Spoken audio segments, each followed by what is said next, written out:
David is 55 and Amy 49. They're looking to retire in a year or two to enjoy life experiences while they are still relatively young. They will be funding 2 college educations the next couple years, and they wish to spend $11,000 a month in retirement. Now let's take a look at their current financial situation. Here we are at David and Amy's financial situation. Net worth of about $3 million. Here are their investment accounts. Most of it's tied up in tax deferred money, which is like 401ks, 403bs, IRAs, pre-tax money.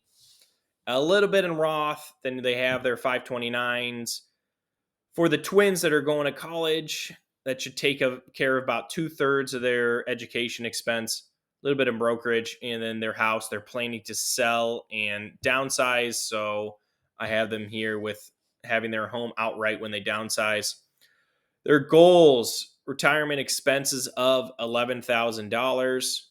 As they stated, that's an all-in expense. I've added in 2 years of long-term care expense, so $68,000 for 2 years for each of them at the end of their plan. That's standard.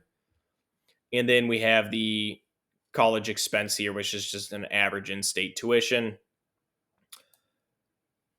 And then we have them retiring right now. I know they said they were thinking about retiring in a year or two, but I want to just see, hey, could they do it right now or not? For income, David wants to take Social Security at 69, and his estimated monthly benefit is $4,700. And Amy, 1670 at the age of 62. So they're taking it pretty similar ages. And then David does have a pension that starts at age 57 here, and it actually has a inflation increase up to 3%. So that does help with the plan. They are in a no state income tax state, and then I have them planning to the age of 90 just to be conservative. Okay, now let's take a look at their retirement analysis and see if they can retire. Before I do that, I'm going to take a look at the education tab. Basically, 2/3 of their kids' education expense is projected to be covered. The rest is going to be coming out of retirement accounts, brokerage, anything else to cover that. But that is in the plan here.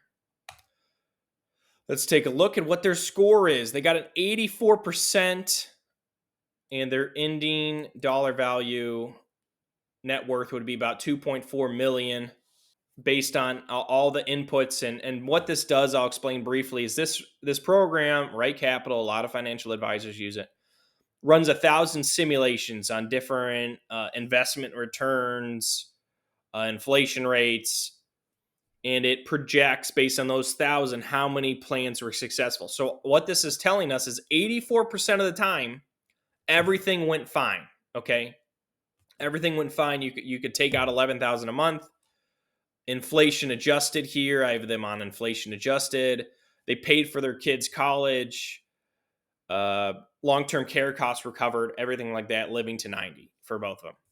With the 16%, some people might think, hey, why don't I have 99 or 98 or 100%? Well, you could do that, but you would be extremely conservative in your planning. What the 16%, if you want to think of a pass-fail rate, the 16% that didn't work, all it means is you have to adjust slightly. Does that make sense? Doesn't mean you're out on the street or you're living with your kids, right? It doesn't mean all of your money's gone. It's like it's gone by the time you're 75 and you're homeless or anything, right? It just means you have to adjust slightly. Like let's take a look. There's all these inputs I can change here. Let's take his monthly expenses. Say things go south, market drops immediately, whatever it's going to do. If he drops his monthly expense to 10,000, right, it increases his success rate significantly. Okay, so don't be scared that it shows 84%. I would say he's ready. He can retire based on all the information right now.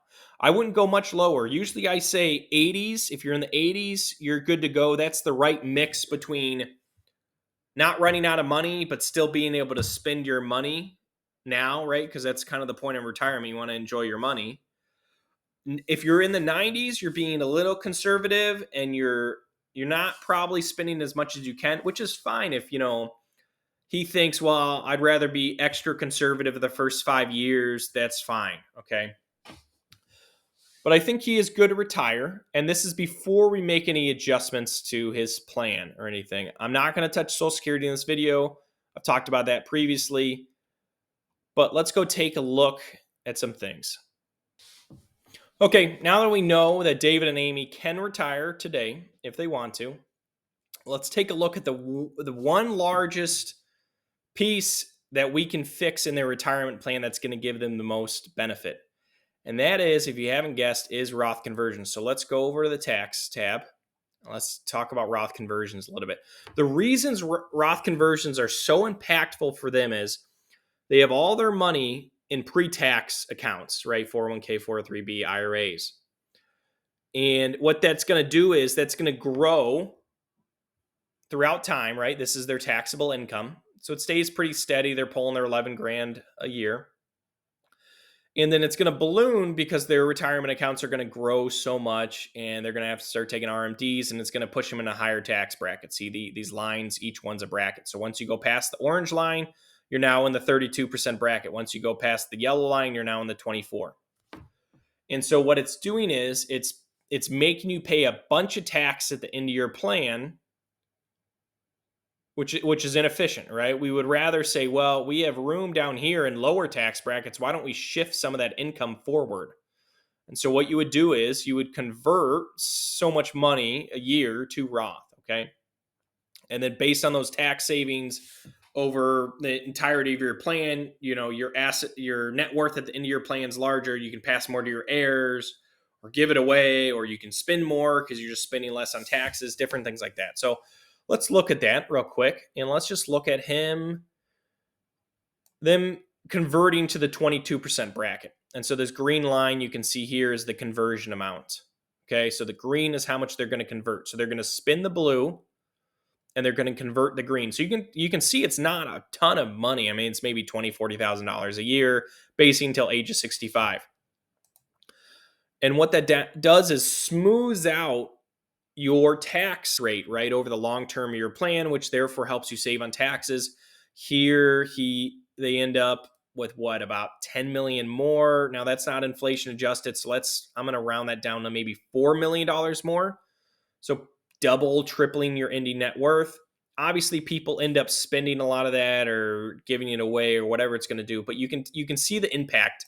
Hey, you really need to be doing this. It can save you a ton of money and actually help you spend a lot more or enjoy retirement much more if we actually plan some of these things out ahead of time. And it's that simple for this calculator. It's just put all your numbers in, run the program, see what it says. It spits you out a number. You'd save a ton of money. It's like that easy. I wouldn't do it. I wouldn't calculate it on your own in an Excel spreadsheet. It could definitely work, but it's just so much easier using programs like this. So let's take a look at his actual tax savings. So he ends up with 80% tax-free money at the end instead of about 8%.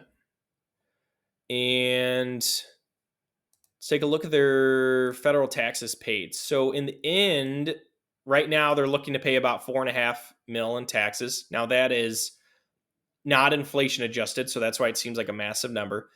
But it's about half.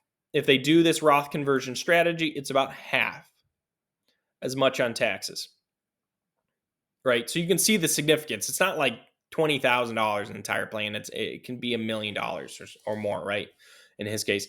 Now, one thing I want to mention is it does say he could fill up to the 24. It's save him a bit more money or end up with a bit more at the end. I like to be a little conservative, right? You can always do more Roth conversions later. So I would recommend, hey, start at the 22% from a tax planning point of view, and then year by year you can adjust. That brings me to a point.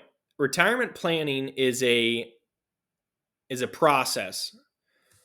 You wouldn't want to come in and do a plan and then 30 years later, the plan ends or whatever, right? You would want to come back every year, or if you're doing it on your own, you want to review this as your goals change or every so often, right? Because the market's going to shift, taxes are going to shift, Social Security might change, who knows? And you need to adjust and adapt to get the most efficient retirement plan as possible so you can enjoy your money the most as possible and meet your goals. So that's all I'd say there.